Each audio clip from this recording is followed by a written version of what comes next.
Cekcok berujung maut, suami dibunuh istri dan saudara ipar.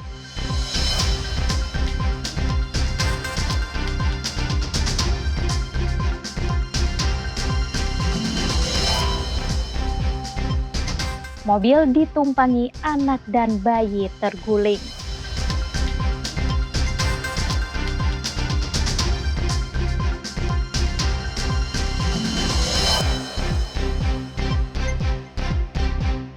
Karate tradisional dan senam asma siap tanding di Fornas ke-8 NTB.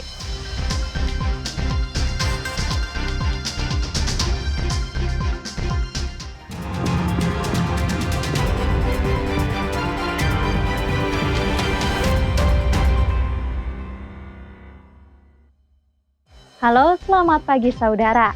Senang kembali berjumpa dengan Anda di Kompas Kalsel hari ini, Selasa 22 Juli 2025. Selain 3 sorotan utama tadi, kami juga memiliki beragam sajian informasi menarik lainnya. Bersama saya, Denisa Alhafiza. Selama 30 menit akan menemani pagi hari Anda hanya di Kompas TV, independen terpercaya.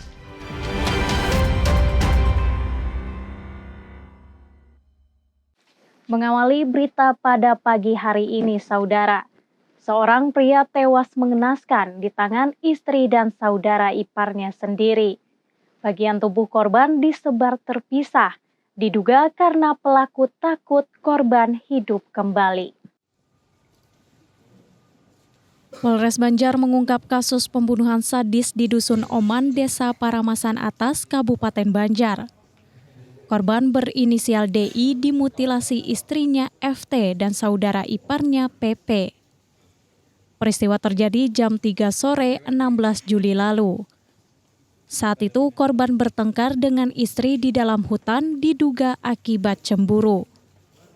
Cekcok mulut berujung kekerasan. FT membacok korban disusul PP yang ikut menyerang dengan parang dan belati. Korban tewas dengan kepala dan tangan terpisah dari tubuh, diduga karena pelaku takut korban kembali hidup. Motif daripada kejadian ini adalah adanya cemburu, sehingga terjadi cekcok, sehingga terjadi kasus tersebut.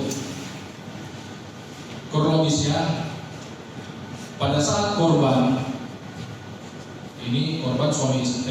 adalah suaminya, pelakunya adalah istrinya dengan saudara istrinya. Polisi menyita 3 senjata tajam yang digunakan pelaku. Kedua tersangka sudah ditahan dan dijerat pasal 338 subsidiar 170 ayat 2 ke-3 KUHP dengan ancaman 15 tahun penjara. Arpawi, Kompas TV Kabupaten Banjar, Kalimantan Selatan.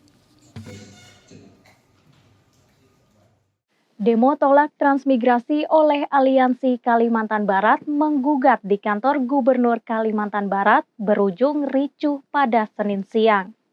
Massa merangsek masuk ke dalam kantor untuk menemui Gubernur Kalimantan Barat.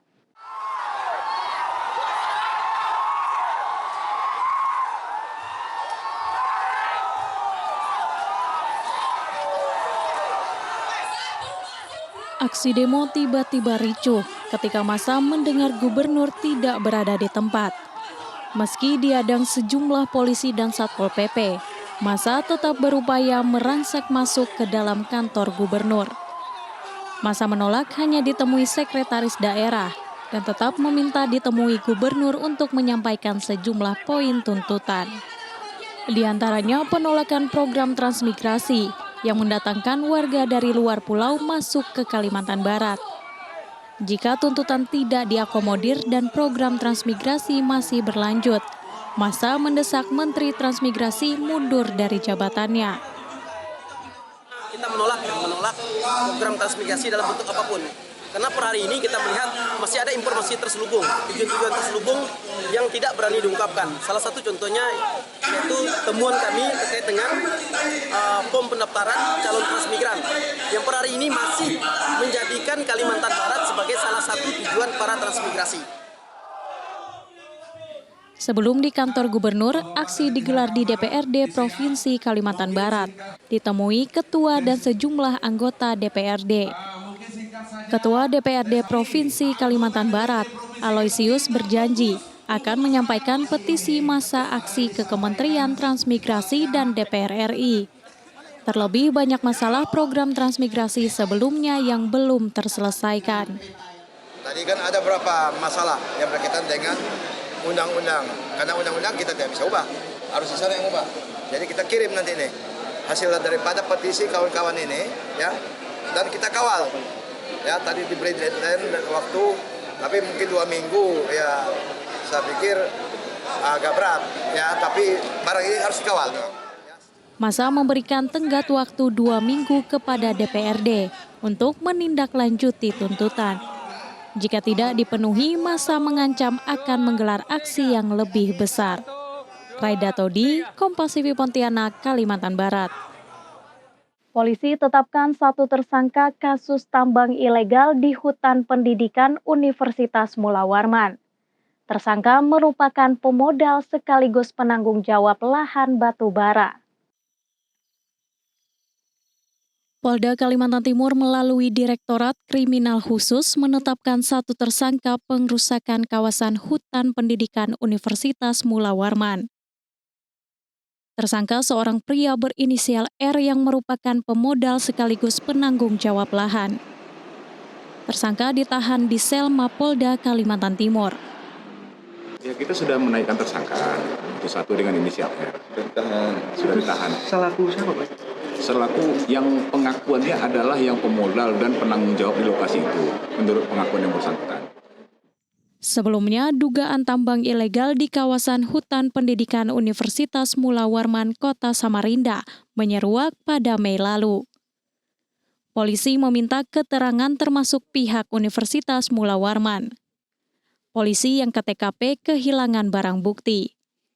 Kini polisi akan terus melakukan pengembangan terhadap berbagai pihak yang terkait batu bara ilegal di lahan pendidikan Universitas Mula Warman. Iskandar Amir Dahlan, Kompas TV Balikpapan, Kalimantan Timur.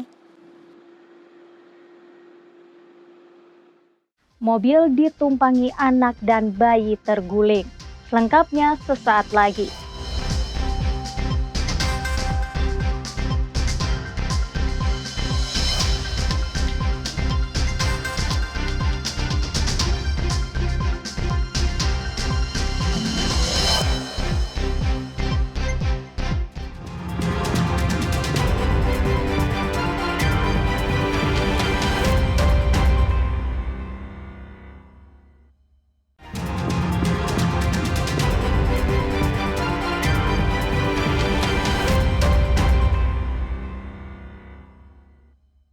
Terima kasih masih bersama kami di Kompas Kalsel Saudara.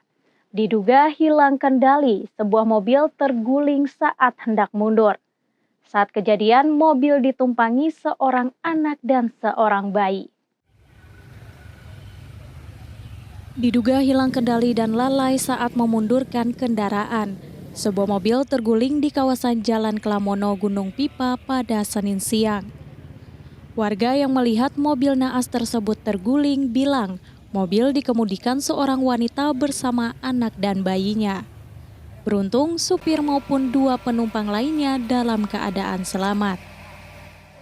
Menurut informasi atau laporan dari warga masyarakat telah terjadi laka lantas tunggal.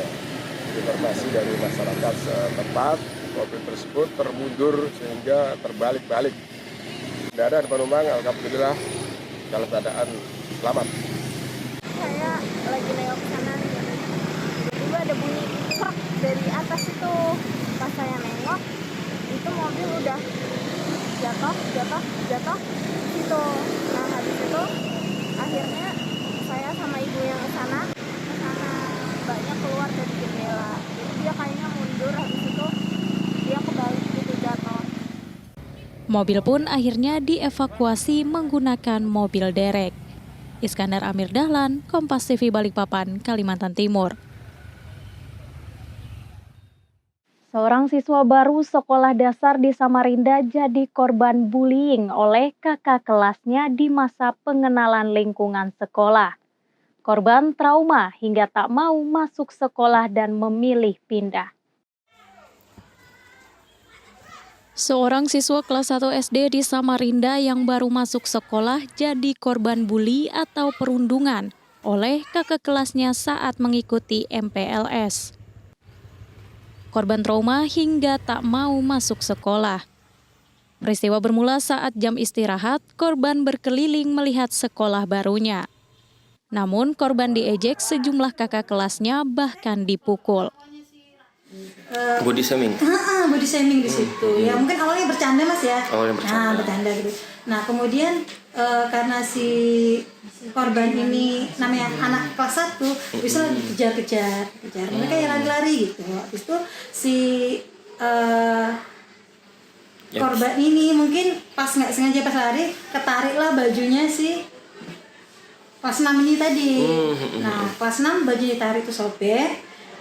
Kemudian itu mungkin refleks dia mukul sekali di sininya, mukul gitu, bukan yang dipukuli bukan. Jadi mukulnya di bahunya seperti itu. Orang tua korban melapor ke polsek setempat berujung di mediasi polisi.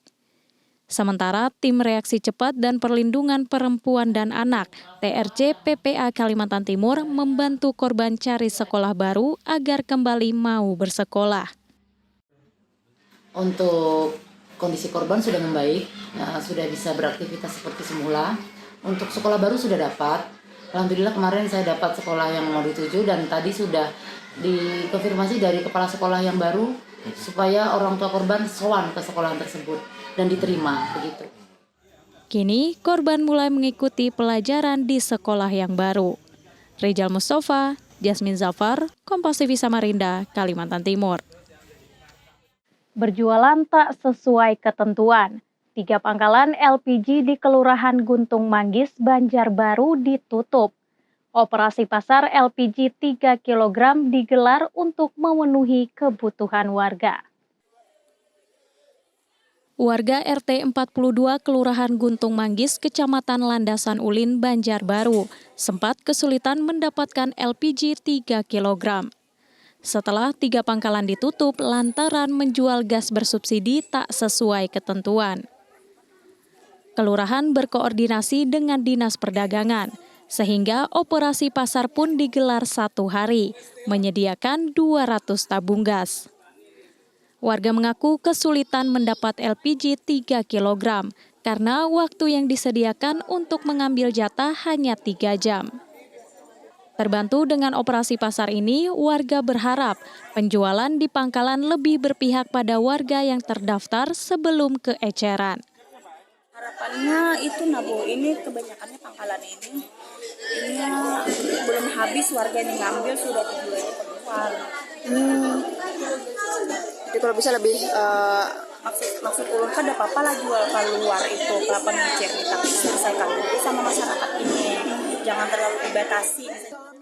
Selama pangkalan dibina Pertamina, Dinas Perdagangan dan Perindustrian Kota Banjarbaru akan berkoordinasi agar distribusi dilakukan ke pangkalan terdekat dari wilayah yang terdampak. Kalau misalnya kan rencananya seperti ini, mereka akan mendistribusikan ke pangkalan terdekat sebagai pengganti. Mungkin kalau misalnya terlalu jauh, mungkin akan seperti ini dulu, operasi pasar dulu mereka. Jadi sementara berarti Bu ya? Sementara. Terkait pangkalan LPG 3 kg tidak sesuai ketentuan, Disperdagin terbuka menerima laporan agar segera ditindak. Pihaknya juga telah menerima beberapa nama pangkalan yang akan dilaporkan ke Pertamina untuk ditindaklanjuti. Nabila Seva, Kompas TV Banjarbaru, Kalimantan Selatan.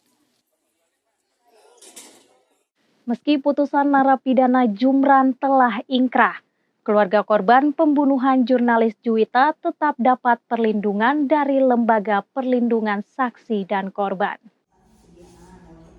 Lembaga Perlindungan Saksi dan Korban atau LPSK masih memberikan perlindungan kepada keluarga korban pembunuhan berencana jurnalis Juwita di Banjarbaru. Perlindungan selama 6 bulan atau tepatnya hingga Desember 2025. Meski saat ini proses hukum terhadap narapidana Jumran telah selesai, LPSK tetap berkewajiban memastikan tidak ada potensi ancaman.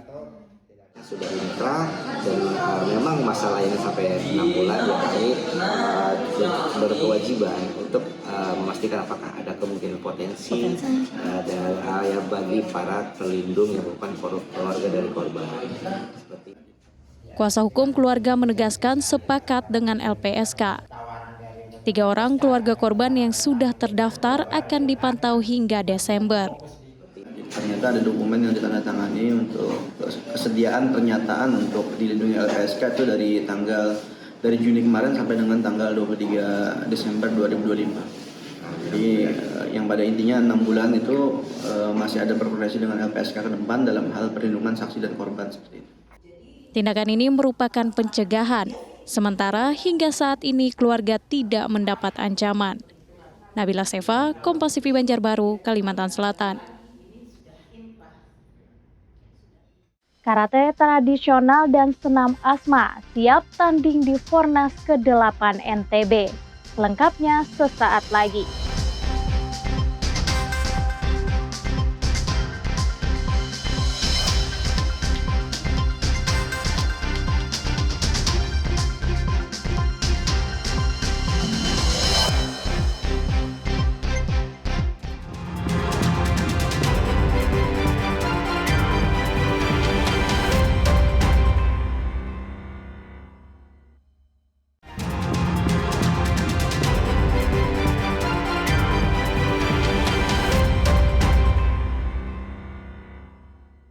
Ombudsman Republik Indonesia Perwakilan Kalimantan Selatan mencatat ratusan aduan masyarakat sepanjang semester pertama tahun 2025. Laporan yang diterima tidak hanya berupa aduan resmi, tetapi juga konsultasi dan penyampaian informasi secara langsung. Sepanjang semester awal tahun 2025, Ombudsman Republik Indonesia Perwakilan Kalimantan Selatan menindaklanjuti 114 laporan. 99 laporan telah diselesaikan baik secara administratif maupun substantif, sementara 15 laporan masih dalam proses. Dari seluruh laporan selesai, 91 laporan ditemukan unsur maladministrasi yang sudah mendapatkan penyelesaian. Sementara 8 laporan tidak terbukti maladministrasi. Ombudsman RI Perwakilan Kalimantan Selatan juga mencatat banyak masyarakat yang mengakses layanan hanya untuk berkonsultasi. Media komunikasi yang digunakan diantaranya kunjungan langsung, panggilan telepon, dan pesan WhatsApp. Dari sisi penyelamatan kerugian masyarakat, valuasi, kami menghitung sampai dengan semester 1 2025 ini, setidaknya angka yang kami catat sebanyak 1,7 miliar rupiah. Ini angka penyelamatan yang bisa dilakukan oleh Ombudsman Kalsel yang kemudian itu dirasakan oleh masyarakat. Jenis maladministrasi yang paling banyak ditemukan Ombudsman RI Perwakilan Kalsel diantaranya tidak memberikan layanan, penundaan berlarut, hingga permintaan imbalan dalam bentuk uang maupun barang. Novel Rafif, Kompas TV Banjarmasin, Kalimantan Selatan. Penyerang Manchester United, Marcus Rashford diklaim selangkah lagi menjadi pemain Barcelona lewat status pinjaman. Kabar segera mendaratnya Rashford di camp MU makin santer. Setelah jurnalis spesialis transfer sepak bola Fabrizio Romano menyebut El Barça dan MU sudah sepakat. Marcus Rashford menjadi pemain Barcelona dengan status pinjaman, dengan opsi pembelian permanen. Rashford terbuang dari skuad MU di bawah asuhan Ruben Amorim dan dipinjamkan ke Aston Villa. Di Villa, Rashford justru tampil tajam dengan 4 gol dan 6 assist dalam 17 penampilan. Barcelona pun tertarik mendatangkan penyerang Inggris berusia 27 tahun ini setelah gagal menggait striker Nico Williams.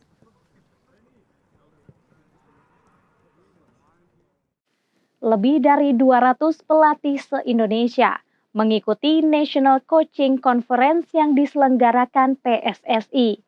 Kegiatan ini diharapkan menambah pengetahuan bagi pelatih sekaligus menjadi pondasi bagi pelatih masa depan Indonesia. PSSI bersama Inaspro menggelar National Coaching Conference di Jakarta International Stadium. Lebih dari 200 pelatih dari berbagai asprof di Indonesia yang mengantongi lisensi AFC Pro hingga lisensi D mengikuti materi kepelatihan yang diadakan 18 hingga 20 Juli 2025. Pelatih yang hadir di antaranya Rahmat Darmawan, Neil Maizar, M. Ridwan X Sriwijaya FC, hingga Samsul Arif X Arema FC. PSSI juga mendatangkan pelatih kepala Timnas Indonesia Patrick Kluivert, perwakilan klub Super League, FIFA, dan AFC sebagai pemateri. Transfer pengetahuan menjadi fokus utama. Bagi pelatih yang mengantongi lisensi AFC Pro Diploma Rahmat Darmawan, kegiatan ini bermanfaat untuk menambah pengetahuan pelatih menyongsong musim baru 2025-2026. Mendapatkan satu pengetahuan baru tentang ilmu kepelatihan yang mungkin belum pernah kita pelajari atau baru kita tahu. Tentu ini adalah satu transfer knowledge dari yang experience kepada kita. Setiap tahunnya, PSSI secara rutin menggelar National Coaching Conference di jeda kompetisi. Adanya workshop tak hanya dapat menambah pengetahuan, juga demi meneruskan regenerasi pelatih di Indonesia. Reninta Niken, Andika Pratama, Kompas TV, Jakarta. Kontingen Federasi Karate Tradisional Indonesia dan Senam Asma Indonesia Kalimantan Selatan siap ikuti Festival Olahraga Nasional Fornas ke-8 di NTB 26 Juli mendatang. Kontingen Karate Tradisional dan Senam Asma Indonesia Kalimantan Selatan targetkan medali emas dalam Fornas kali ini.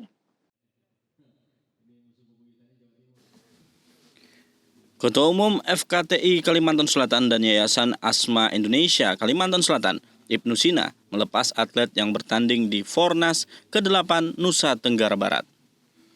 Kontingen Karate Tradisional Indonesia Kalimantan Selatan ikuti 30 kelas dalam kompetisi cabang karate tradisional. Dengan latihan intensif 2 bulan terakhir, kontingen ini optimistis raih medali emas. Karena atlet yang berangkat ini juga bukan hanya dari Banjarmasin, tapi juga dari Tabalong, dari Banjarbaru, dari Kabupaten Banjar, dan Banjarmasin. Ini bisa berpartisipasi dan meraih prestasi terbaik dengan menyumbangkan medali bagi kontingen Kalimantan Selatan. Kita siap di seluruh kelas, kita isi semua dan kita insya Allah apa yang disampaikan Ketua, insya Allah semoga kita bisa terwujud karena kita juga sudah 2 bulan pemusatan latihan secara intensif. Sementara Senam Asma Indonesia juga mempersiapkan diri meraih medali emas di Fornas kali ini. Di antaranya memperbaiki teknik pada tiap gerakan, khususnya gerakan tangan dan bahu. Nama senamnya itu tetap Senam Asma Indonesia, tidak berubah, tidak ada tambahan seperti senam yang lain. Biasa ada opening ataupun closingnya kan. Sekarang enggak, tetap baku memang dari pusat. Juga seragam juga dari pusat sama, jadi tidak ada tambahan apapun. Ibnu Sina selaku Ketua Umum FKTI Kalimantan Selatan dan YAI Kalimantan Selatan berharap kedua kontingen dapat bertanding secara maksimal dan menorehkan prestasi terbaik. Novel Rafif, Kompas TV Banjarmasin, Kalimantan Selatan. Saudara, rangkaian informasi tadi sekaligus mengakhiri perjumpaan kita di Kompas Kalsel hari ini. Saya Denisa Al-Hafiza beserta kru yang bertugas mengucapkan terima kasih atas kebersamaan Anda. Selalu saksikan beragam sajian informasi terkini dan teraktual lainnya hanya di Kompas TV Independen Terpercaya. Sampai jumpa.